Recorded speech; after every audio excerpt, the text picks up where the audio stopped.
knowledge management? Is it alive? Is it dead? Is it growing? Is it stagnant? That question comes up fairly often. And I think my perception of it is that it hasn't changed that much in its stature over the years. It's definitely not dead. There's certainly lots of people practicing it, new people coming into the field. But also I don't think it's ever reached a position of prominence in organizations. The chief knowledge officer has never caught on as a standard C-level position. And so knowledge management tends to be embedded somewhere in an organization, but it's not consistent. It can be almost anywhere, buried under IT or HR or operations or learning and development. But seldom is there a C-level function like the finance department that's equivalent to knowledge management. So when people ask me, is it alive or dead, I say it's alive, and it's sort of stable. It doesn't get much bigger, it doesn't get much smaller. New people come into the field, other people leave the field, programs come and go. And so I think the current challenge to me is just there's the challenge that's always had, which is to establish that it should still exist, that it should get attention and funding, that people should perform the behaviors that you're encouraging them to perform, and that most important, leadership should endorse it and practice it themselves. So that's how I would kind of kick it off. What do you think, Arthur? Yeah, I agree with that, Stan. I think that we're really punching under our weight, which may be an Australianism, but it means that we're not having the impact that we could or should be having in what we're doing. So the areas for me is, at the moment, there's a bunch of aging experts in KM, and then you get a bunch of small people, say small, junior people in the organization that don't have much experience. The aging people are retiring, and the newbies aren't getting the mentoring over the long period of time to get the deep smarts in KM to keep it moving. I know, actually, you were there as well. The year before last at KM World, they asked how many people were new at KM World for the first time, and it was about half to 3/4 of the audience, and that was around about 800 or 900 people. It's the same in Asia. It's the same in Australia. Whenever there's a KM conference, there's a whole bunch of people coming along to find out what it is, but they're not picking up the profession and living with it. So there's this limited succession and high turnover. So we're not building a strong expertise base, replacing what was there. There's a big focus on current knowledge, grabbing stuff that we know and putting it into a database, rather than sort of building a larger knowledge base for the future, looking at the principles of knowledge management to enable the business going forward, to inform strategy. And I think if we were more connected as a global community, we would be a lot better off, because we don't have a global identity like most professions, like the PMI, if there was something like the Project Management Institute for Knowledge, and there's accounting global practices, there's these other things. Maybe the new ISO KM standard will take us towards that, I hope. Similar perspective, Stan. One of the things, Arthur, that comes up a lot is you're trying to get people to behave a certain way. So essentially there's a change aspect to it. And it's long been accepted that we need to embed knowledge management into workflows, into work processes, but it's easier to say that than to do it. And when you actually engage in what you might consider fairly straightforward change management, let's say you want people to use an enterprise social network, let's say that's the behavior you want. To me, one of the keys to making that happen is to have the leadership practice that themselves. Yeah. And I don't know about you, but it's always been a challenge. It's always like there's leadership that's willing to start a program and endorse it and fund it, But to go that next step where they actually practice it, that seems to be elusive. And that, to me, if they would, it would really make a big difference. Yeah, I completely agree. I remember, one situation, and I know that, sort of personal profiles are just one small element of building the relationships and getting the trust and the flow. But a CEO of an organization I worked with sent out an email saying to everyone, fill in your profiles so that we can collaborate more, but then didn't fill in his own. If everyone's looking at this and saying, well, why would we bother with doing something like that if the person giving us an order won't do it? Babak, it looks like you're trying to say something. Did you want to come into the conversation?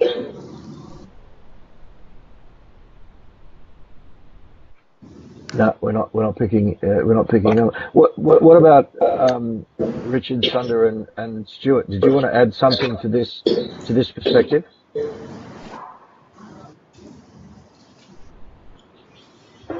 Well, we face the same issues that Stan just mentioned. One of my previous employers, CGI, we had a social networking platform, and in spite of a lot of incentivization, the adaptation by the senior leadership was a challenge. We had to really push it forward, and but then they wouldn't. They just wouldn't. That's been a challenge, yeah. Yeah, I think as knowledge leaders, the people on this call have all been around knowledge for quite some time, and I think it's really up to us to start a movement so that we are being role models. I mean, Stan, you're clearly a role model for connecting people globally, across organizations, and if we had people following your lead in that area, that's the kind of thing that we need to do. And I guess what Babak is doing here is trying to emulate that and show some role model and leadership to connect people. Yeah, you mentioned KM World. Every year at KM World, a bunch of us who attended are able to get together and have dinner one night of the conference, and then other days of the conference we meet informally before and during the event. And that's one of the most powerful things that happens every year. We don't really get to connect like that very often, especially those of us scattered around the world. We don't see each other very often, but to me that's such an important thing, and we've encountered a lot of challenges, I think, within organizations to even doing that anymore. It used to be more routine that there would be in-person meetings that were held regularly where people could meet each other and they could build relationships and build trust, and that would carry on after they went back. But nowadays that's less common. It's assumed that you don't need to meet in person. You can just do everything virtually. And if you don't have that in-person connection, a lot of the other things that try to follow on from that just won't work. I completely agree. Another example of that in a different organization I worked with for quite a while was we used to hold an annual conference for their technical people. And when I say technical, I mean like scientific technical, not IT technical. And that worked really well. We got a couple of hundred of those people together, and they built relationships, they built communities. But then, when the technology came, the budget cuts came, the travel money was not allowed. About half of those communities that we had built slowly died away because of the lack of personal connection. And it's a real challenge, and people underestimate the power of that personal connection between humans. People need that interconnection with each other in order to maintain a trusted relationship. And of course, without the trusted relationship, you don't get the flow. One of the things that I was asked about the current trends in knowledge management, and we could talk briefly about that, but one of the ones that I identified is the thing that's called working out loud. It's abbreviated WOL, but It's a movement that's been spearheaded by a few people, including John Stepper and others who have really tried to lead by example there. But I think about that one as a really big opportunity, but also a big challenge, because the organizations that I've been a part of, it's not in their nature to think how to be transparent. The default seems to be, we continue to collaborate only within a small group, but interact with on a need-to-know basis, not on a need-to-share basis. And I think if we could change that, where organizations thought about how can we do this more openly, how can we let everyone know what we're up to and not keep it a secret, that would make a big difference. But I also don't know that there's much receptiveness to doing that. What do you think? Yeah, one of the big battles that I had with one of my clients was open by default. So with the communities that we set up, the idea was that unless you had a specific reason to shut something down, everything was fully open. So the communities at first felt very intimidated by the fact, well, what do you mean that, Stan who's not a member of our community, can see what we're doing? The thing that helped was I said to them, well, I let it sit for a bit, and then I later asked them, how many of you are on, Facebook, Twitter, Instagram, whatever, and how many of those are quite open? And most of them had open channels, but they weren't prepared to be open inside the organization, and share their expertise. We did eventually get the policy made that their community, their online sharing forums were open by default, and if they needed to lock down a specific file, then they could do that. But it made a big difference, and actually even 10 years later, several of those communities are still going and doing good work because they adopted the open by default option.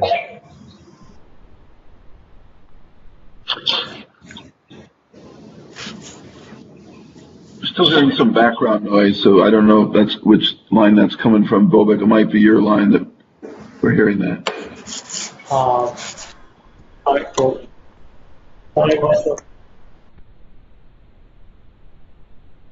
Okay, that's good. It's better now. So, Arthur, what do you think are some of the other trends? I mentioned one to kind of kick it off, working out loud, but I can mention a lot more. What are some of the ones that are top of mind for you?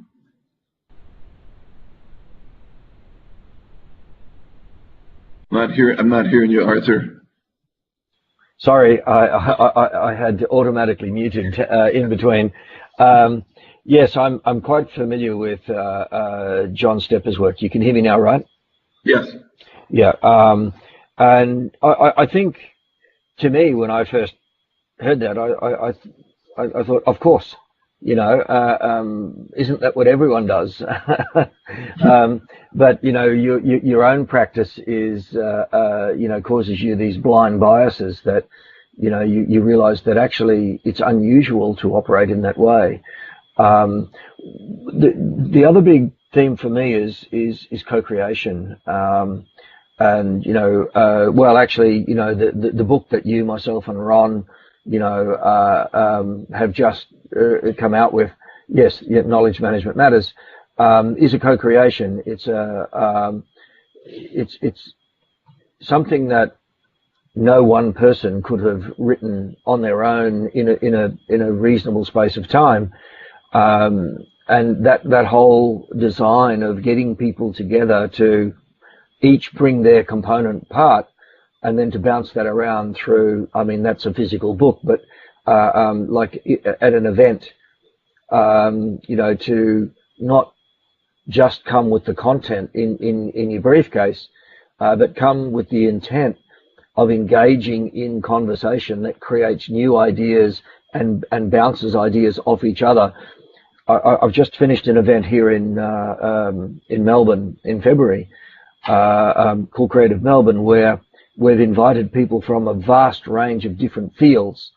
So we had like scientists from NASA, artistic directors from Cirque du Soleil. We had, like a reverse classroom teacher from France. We have, Vincent Ribert, who does the PhD program in knowledge and innovation, and teachers, mathematicians, engineers, entrepreneurs, and put them all in the room together and say, well, we're not really here to, stand and deliver my theory of the world. We're here to interact and to create projects that don't exist yet. So this co-creation, I think, is a very powerful way to move forward and to leverage existing knowledge, to leverage your experiences, but with the purpose of creating something new from that. And we generated 6 projects and we'll be moving those forward over the next few weeks. So I think this is a trend that will help knowledge management a lot, because a traditional conference, someone comes along, they stand, they do their keynote speech, there's not much interaction, they then go. Very often the keynotes don't even stay for the full event, but the idea here was that they're not speakers, they're facilitators. They're doing an activity with someone to share an experience with them. And if we started running organizations like this, we'd be in a much better place. Yeah, it's funny that you mentioned that about the conference experience, because that's something that's been true at conferences for so long. At KM World, I've always been interacting with the program director, Jane Dysart, about how to make it more of an interactive experience, because we all have been through the experience of sitting through a 45-minute talk and then hustling to the next one, and pretty soon you forgot what you heard. And Jane, a few years back, instituted a morning that they called a mentoring morning, where we sit around in tables and people come and rotate around and we talk about their individual situations, and not so much lecturing as listening and advising, and the group advises each other. So that's your co-creation. It's not just the one expert dispensing wisdom, it's the entire table sharing things with each other. And in a sense, that's really what communities are all about. They build on each other. And I always tell people that ask me a question, I can give you an answer, but if you ask the question in a community, you probably get more answers, and the sum of all those answers is going to be more useful to you than just what I would tell you. Yeah, absolutely right. And one of the key principles of this co-creation approach is to deliberately leverage the range of perspectives in the room. You're not looking for the answer, you're looking to co-create a range of options. And when we start to approach problem solving in that way, and looking outward, getting the divergent conversation first to say, well, how many different ways could there be to address this sort of challenge? And even the language that we're talking about, is it a problem or is it an opportunity? Is it a challenge? Is it a broader opportunity than what's immediately visible? They're the kinds of conversations that you want to have that will really enable you to create a whole new range of things. That approach has worked extremely well, through the Creative Melbourne community. It's also what we're starting to do with KMLF as well. So KMLF is a long-standing community. It's been going for about 18 years in Melbourne, where a group of people just get together pretty much once a month, face to face, to have a conversation that is facilitated by a lead facilitator. But we get, sort of anything from 15 to 35 people along engaging in that conversation. In fact, the next one, which is next week, we're talking about the future of the knowledge profession, how to build a national knowledge society and connect that to an international society. Are there any questions or thoughts anyone else on the call would like to bring up at this point? Just wondering, can you hear me now? A little bit on and off by that. All right. I'm just wondering about the hate crimes in Korea or future of Korea. So some something like the communications and also the hard technologies like native computing, things that will disrupt knowledge management or information management practices. What about those ones? If you look at 20 years in the future, looking forward, how it's going to be the KM looks like.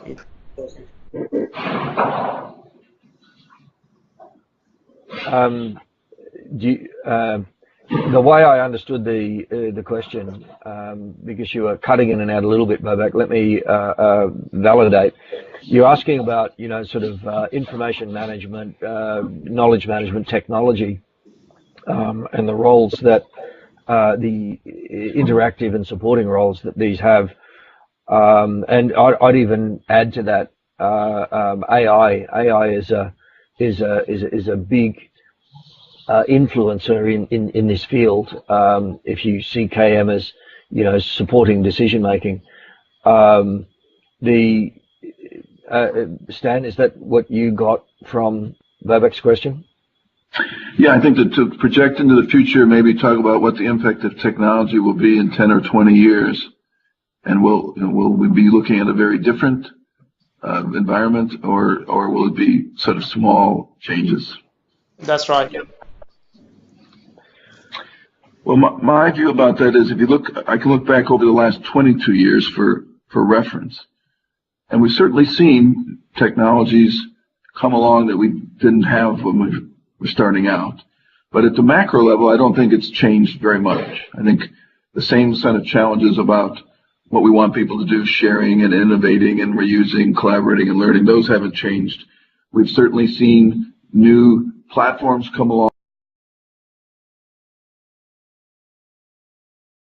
Change. Now, you mentioned AI, artificial intelligence, and it's also referred to now as cognitive computing. And I think there's a lot of interest in that, and there's a lot of potential there. But I don't know that we've yet gotten anywhere with it where we could point to it and say that's a real great success story for cognitive computing and knowledge management. It's still early, but I think if we think back to when artificial intelligence started coming along, which was even before knowledge management, there was a lot of hype about it back in the 80s. And I don't know that it ever fulfilled its potential then. So maybe now is the time for it. Maybe it was just early, and now we'll figure out a way to support decisions, as you suggest, Arthur, in a better way with AI. So I'm hopeful for that. But to date, I think if it's an example, like when you see commercials on TV for products like the Amazon Echo and the Google Home, and now there's the HomePod, all of these sort of smart user interfaces that are popping up and competing with each other, those look sort of interesting, and people are buying them in large numbers, but they aren't necessarily transformational. You can give a voice command and something can come back. But I think back to a commercial I saw on TV when the Amazon Echo came out, where Alec Baldwin was asking it to tell him what the traffic is. And I think, well, that's kind of a mundane use of it. That's not a powerful use case. So I think until such time as there are better use cases to point to, we can say, wow, look at how, and for example, IBM Watson has been around and much hype, but how has IBM Watson really fundamentally changed some decision-making process? Until we can point to that, it's still there with potential, but that could be something maybe in 10 years we will finally be starting to really take advantage of. Yeah, I agree, Stan. I actually think that technology is a really good way to make what we do more efficient. And it's good to find patterns in large amounts of data. The limitation, though, is the AI is still only focusing on what is currently known. So if you look at like big data analysis, you can do amazing things with looking at, whether it's, the kinds of items that are selling, the turnaround time, the profitability of different items. You can visualize very large data sets into ways that a human can then look at it and understand the patterns. AI is getting better at making recommendations on the existing patterns. What it can't do, and whether this is, sort of Watson or Echo or, any of these AI tools, Hadoop, whatever, what they're not good at is saying, yes, so what do we do next? And if you think about it, the most powerful and underutilized point of knowledge is informing what we do next, you know, and in context, looking forward at things that don't yet exist, you know, and if you look at the things that really changed the world, it's not been because they've got a better version of, you know, there's an incremental improvement in what they're doing. I mean, there's a famous saying that, you know, the light bulb wasn't invented by creating a better candle. You know, it's the knowledge that you need to make that thing that's very different. Smartphones are a good example. You know, they completely changed the way human beings started to interact with each other, both good and bad. You know, so you get cyberbullying through smartphones. Also, you get to be able to, you know, find missing people through smartphones. So, you know, this way the new technology can both enable better interactions, but also enable, you know, more difficult social interactions between people as well. And today's a good example. You know, we can't be doing what we're doing here without technology, you know, spread across, you know, multiple nations. But at the same time, the technology is interfering with how well we can do that. Right. Well, one of the things that I think AI could really make a big difference in is the area of helping you focus your attention on the things that are important. And you mentioned, you know, picking up things that you haven't yet thought of. When you ask a question, that's different than if something came to you unrequested, which you found very important. And there's so much of an overflow of information today that anything that can master how to filter that, how to process it in a way that it comes to you in such a way that you can act on it or it can affect you or change you. There's the information's all out there, but if you rely on asking a question, you're not going to get to the information that you don't know to ask about. And if something could know enough about what you're working on, what your personal life is, and so forth, and say, here, let me feed to you things that you didn't ask for, but I can figure out that you need at a time when you need them, that would be certainly powerful. And I think, to me, one of the most important aspects of, I don't use the term knowledge management as much, but, you know, sort of the knowledge profession, the knowledge-informed decision-making is mentoring, you know, to me. And I think this is what our profession doesn't have enough of. I know, you know, Stan, you mentor a lot of people and provide those sorts of insights through SIKM leaders.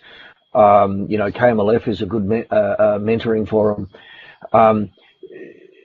A human being, an experienced human being that is reflective, will find a question for another human being that they don't see themselves that will help them to discover those things, you know, that I'm not prioritizing enough. You know, you're not spending enough time with your family. I mean, Hadoop is never going to tell you that, you know, but a good friend will highlight the fact that, you know, you're doing a fantastic job, but, you know, working 16 hours a day and never spending any time with your kids is probably not a good thing for your life as a whole.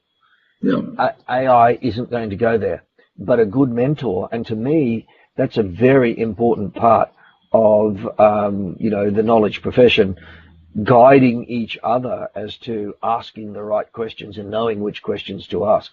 So I think you've really nailed a very important point, Stan.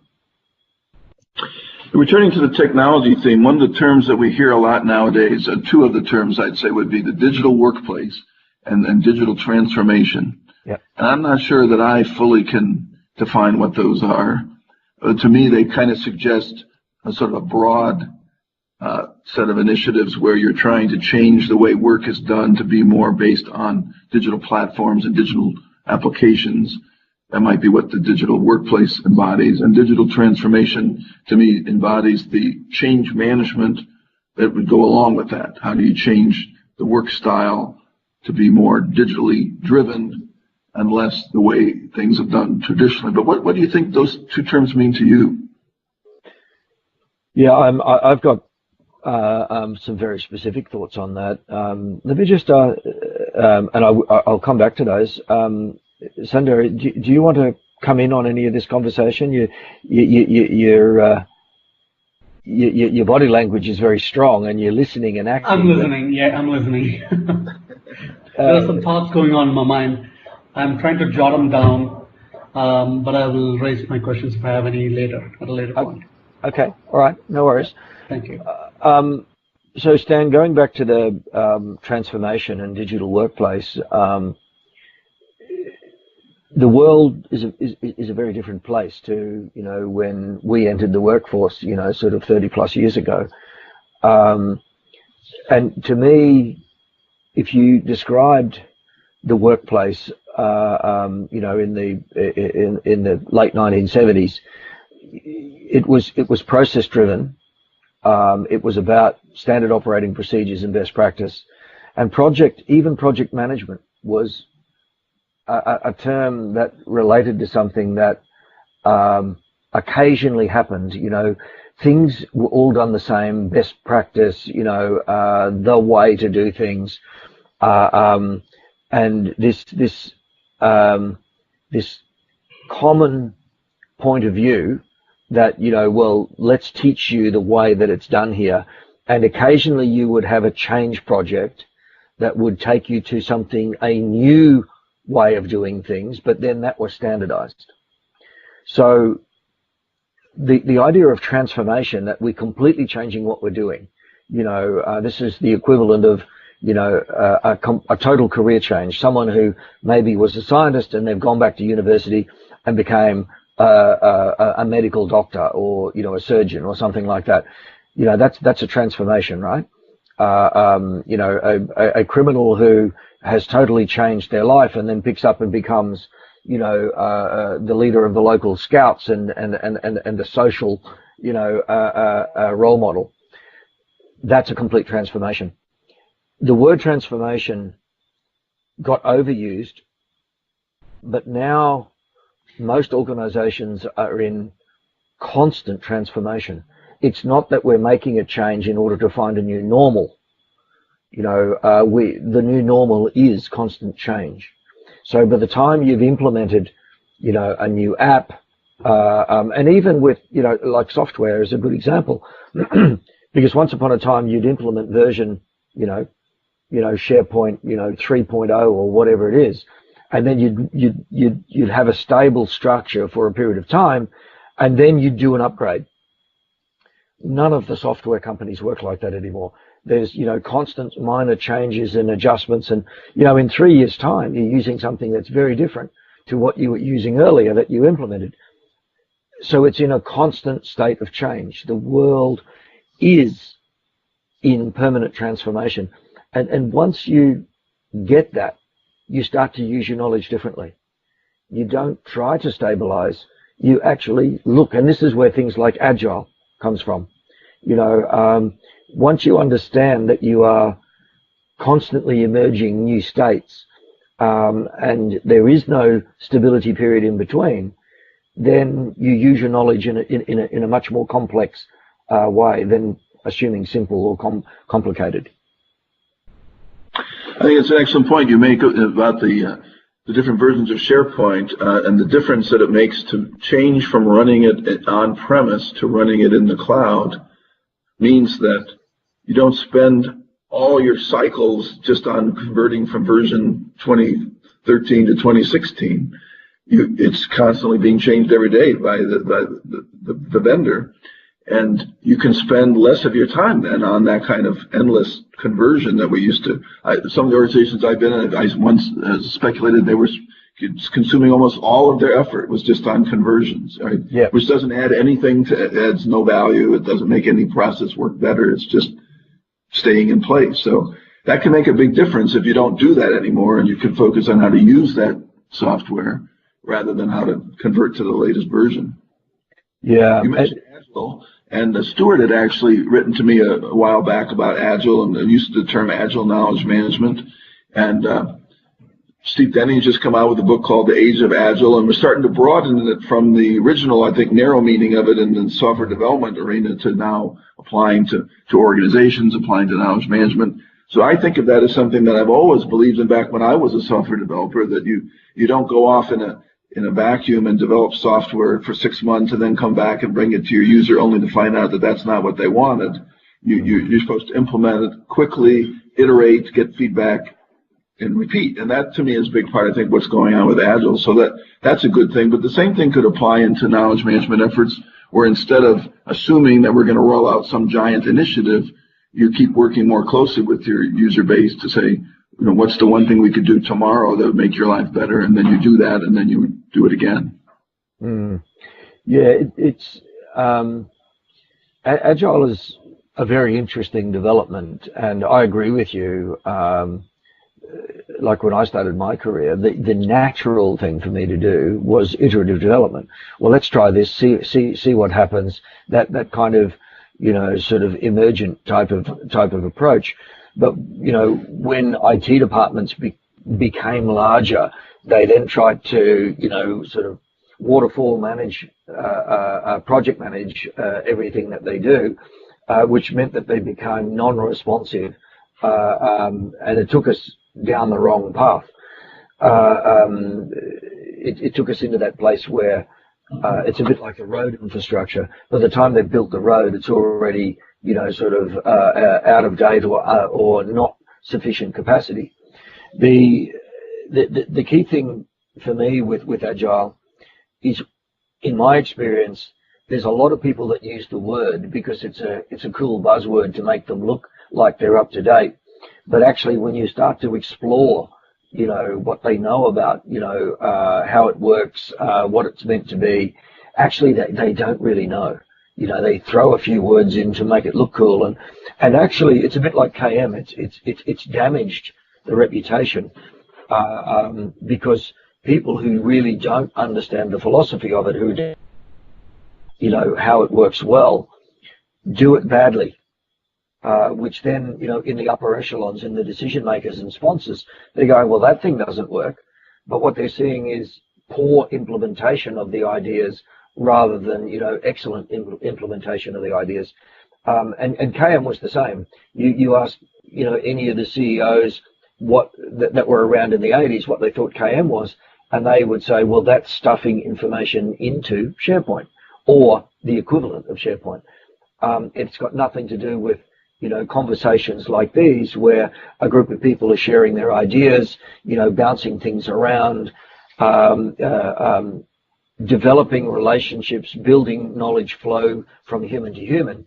To me, that's really where the most powerful thing. And that's why I like the community's manifesto. It's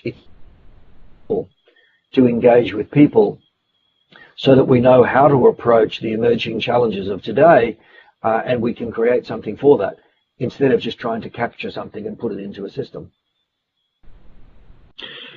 One of the things that's been an age-old challenge, and I don't see it going away, I think it will continue to be a challenge for as long as we're practicing knowledge management, is the idea of how do you get people to do the thing that you're asking them to do.